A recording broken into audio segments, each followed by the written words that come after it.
Olá pessoal, tudo bem?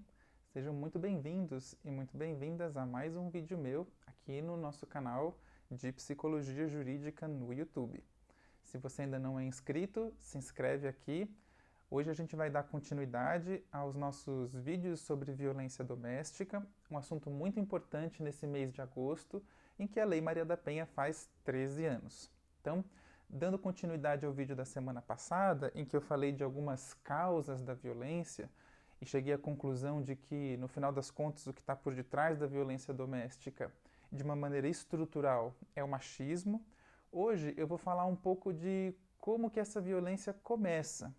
Porque a gente costuma pensar que um sujeito nasce violento e aí ele começa de uma maneira sempre assim, que a agressividade vem de uma maneira natural dessa pessoa. Eu desconstruí isso um pouco no vídeo da semana passada e hoje eu queria mostrar para vocês como que a violência doméstica, normalmente, ela começa de uma maneira gradual, ela começa de uma maneira lenta. Ela vai se fazendo aos poucos na vida da relação, na vida daquele casal. Ela não começa assim de uma hora para outra, de sopetão. Normalmente as histórias que a gente ouve não são assim. Normalmente as histórias que a gente ouve são ele não era assim, ele foi mudando, quando a gente começava no começo do namoro era tudo bem. Então, como que a gente consegue entender essa evolução, essa entrada meio que sorrateira mesmo da violência doméstica na vida de um casal? É difícil de acreditar, mas aquele pequeno controle que o homem lança a mão para tentar controlar sua mulher, como por exemplo, mandar trocar uma roupa que ele acha que ficou muito curta, pode ser o começo de uma grave violência doméstica no futuro. Mas é assim mesmo, como eu falei, normalmente a violência doméstica ela vai entrando na vida do casal de uma maneira lenta, de uma maneira gradual, e não tanto de sopetão. É claro que pode acontecer, mas é raro que um agressor lance mão da violência física nas primeiras manifestações de violência. Normalmente, o que vem antes da violência física? Vem antes da violência física a violência psicológica. A violência psicológica ela é como que uma antessala da violência física, ela prepara a violência física, é quase como se humilhações, xingamentos, elas são a preparação dos socos e dos chutes. Então, como que essa violência começa? Normalmente essa violência começa com o homem tentando cercear a liberdade da sua mulher. Como que isso acontece? Como eu falei, por exemplo, com pequenas atitudes de controle. Então, manda trocar uma roupa. Você está ficando bonita para quem? Ele diz. Ou manda trocar uma maquiagem que ele achou que ficou feia. Ele diz coisas do tipo: maquiagem pesada é coisa de puta. Ou ainda começa, por exemplo, a não gostar que ela saia com as amigas ou saia com parentes dela. Então diz assim, você tá, por que você quer se divertir sem mim? Você tem vergonha de mim? Quantos de vocês já ouviram uma frase como essa? Quantos de vocês já disseram uma frase como essa? Hoje eu queria pegar essas frases e tentar entender o que elas dizem para nós, o que elas revelam de quem as diz. Porque essas frases são bastante reveladoras da psicologia do homem abusivo. Vamos pegar, por exemplo, a primeira delas. Né? Então, quando um homem começa, por exemplo, a mandar a sua mulher trocar de roupa e diz: você está se preparando, está ficando bonita para quem? Por que você está querendo sair com essa roupa bonita, com essa roupa justa, enfim? Está ficando bonita para quem? Ele diz.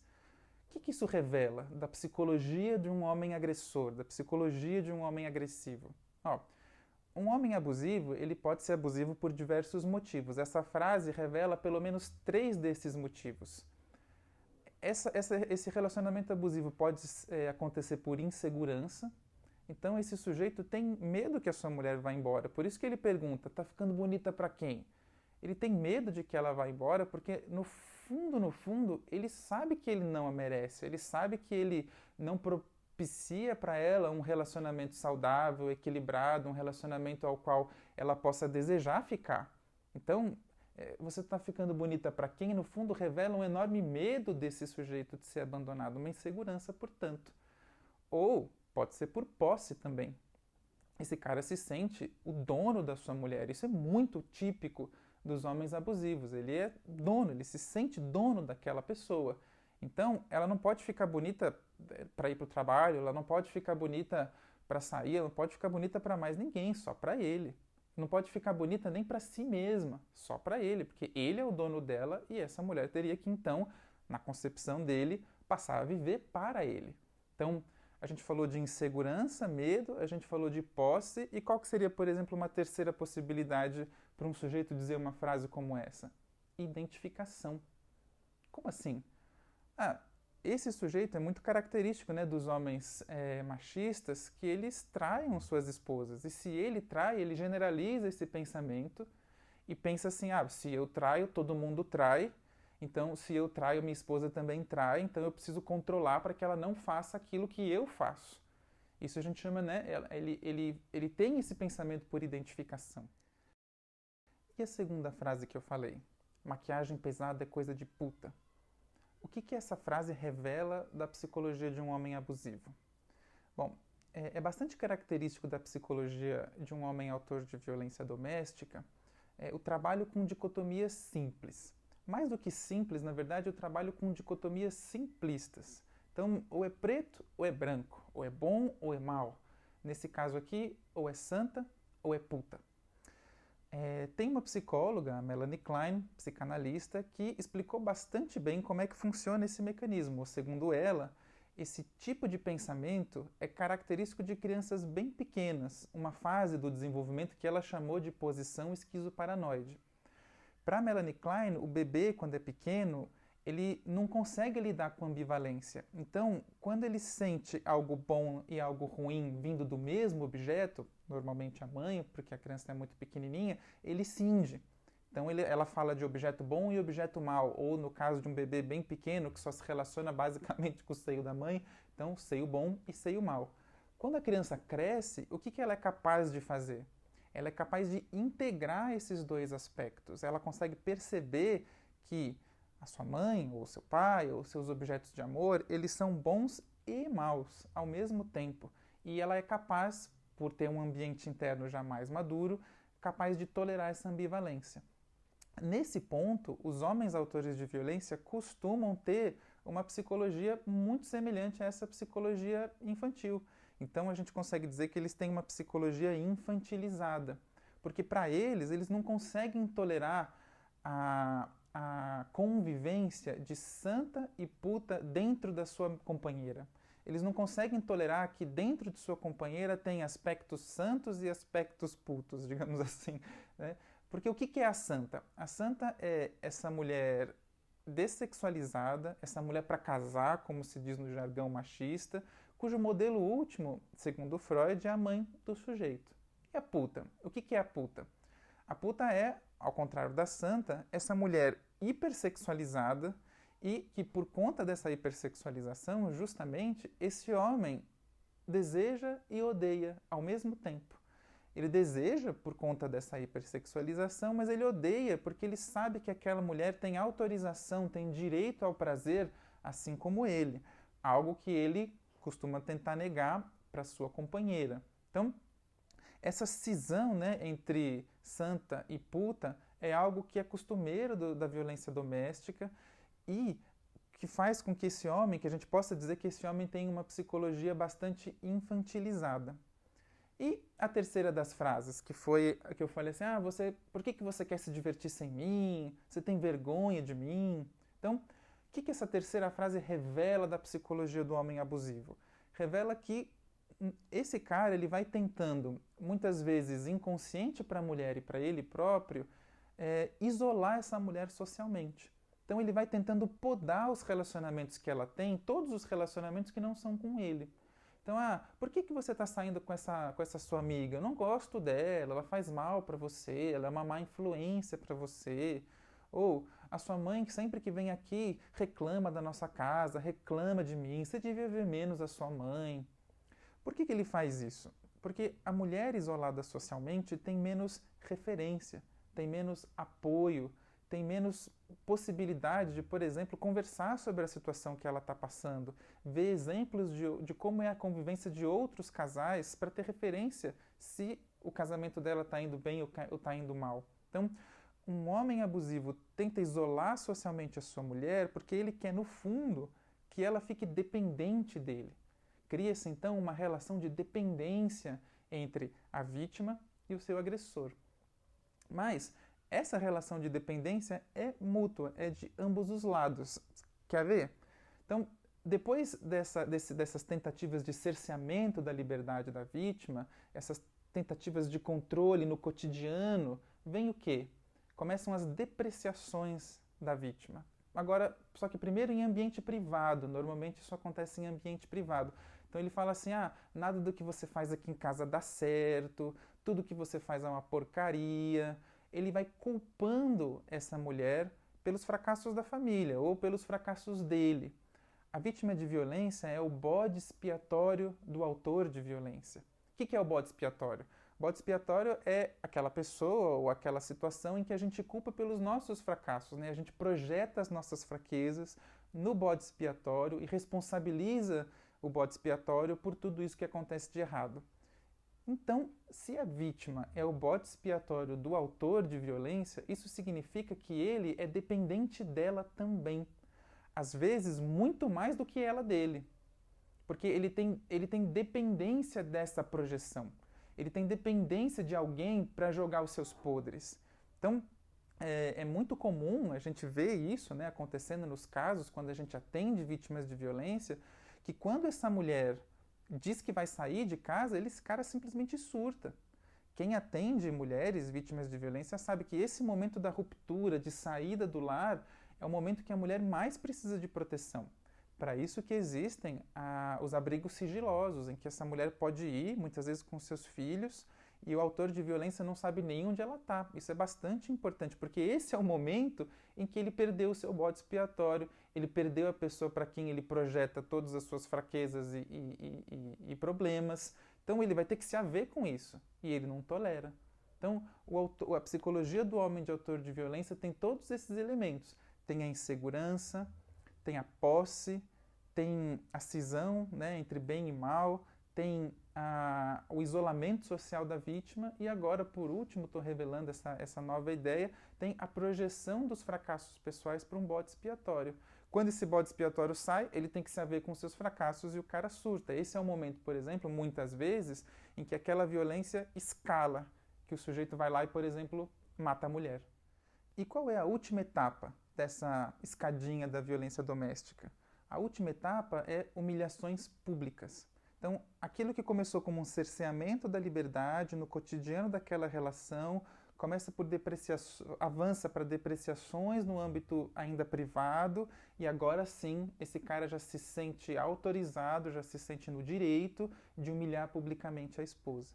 Então ele pode, por exemplo, sei lá, ridicularizar o corpo dela na frente de outras pessoas, pode chamá-la por apelidos depreciativos, enfim. Se você lembrar de outros exemplos de situações pelas quais você já viu ou passou, escreve aqui nos comentários para a gente discutir.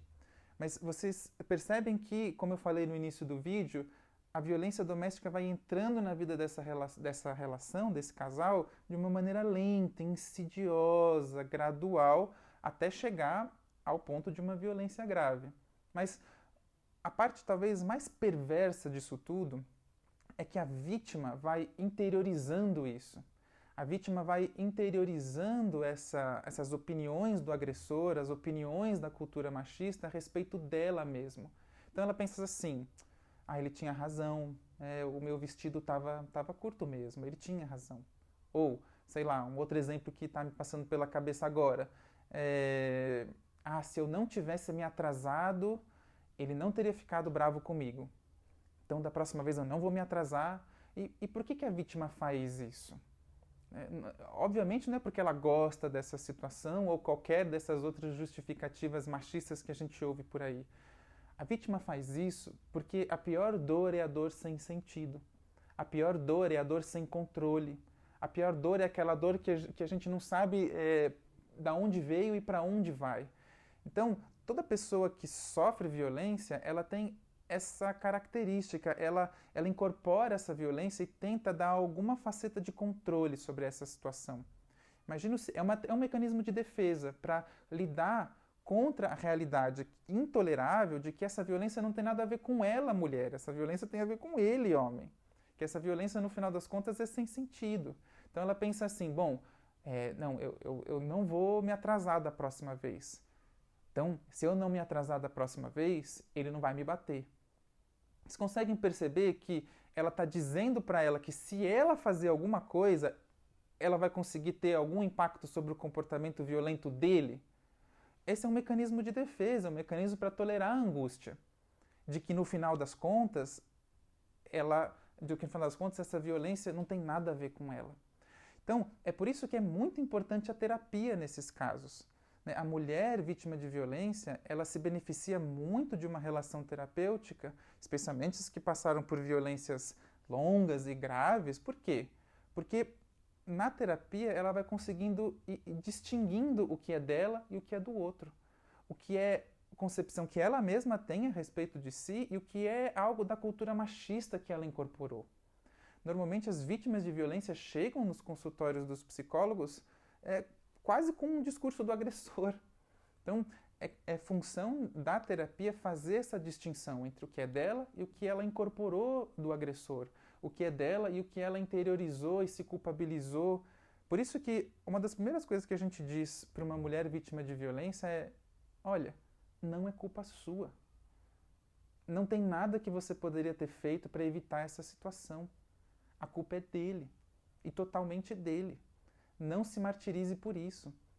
Então, só que a gente, psicólogos, especialmente os psicólogos jurídicos, psicólogos clínicos que atenderem essas mulheres, precisam ter essa ideia na cabeça de que esse mecanismo é um mecanismo de defesa para lidar com essa situação de angústia. Então, a moral desse vídeo é que a violência doméstica, ou melhor, a violência psicológica, ela é uma preparação para a violência física. Normalmente um sujeito não sai batendo assim de cara. Ele vai fazendo todo esse processo de depreciação, de humilhação, de violência simbólica, de modo que quando ele bate, a mulher tolera. E ela não tolera porque gosta, ela não tolera porque é fraca, ela não tolera por nenhum desses motivos machistas. Ela fica nessa relação porque ela já sofreu muita violência antes da violência física. Ela fica nessa relação. Eu vou falar, entre outras coisas, no próximo vídeo sobre ciclo da violência, então vocês vão entender melhor por que uma mulher vítima de violência muitas vezes não consegue sair de uma relação violenta. Então eu vou aprofundar bastante esse assunto, mas entre os motivos é porque quando esse sujeito bate, ele já fez muita violência simbólica antes da violência física.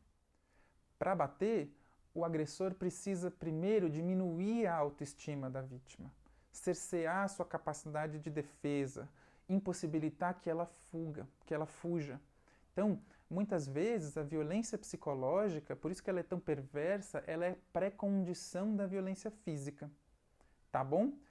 Esse era o assunto que eu queria trazer para vocês hoje. Se inscrevam, se vocês gostaram, deixa aqui o seu joinha, isso ajuda a divulgar esse conteúdo tão importante, né, para que mais mulheres possam aprender a identificar isso se estiverem passando na vida delas, mais homens consigam talvez ver nesse vídeo coisas que eles estão fazendo e comece, quem sabe, um start para mudar, e mais psicólogos consigam entender essa psicologia característica da violência e ajudar as pessoas nessa situação. Até a próxima!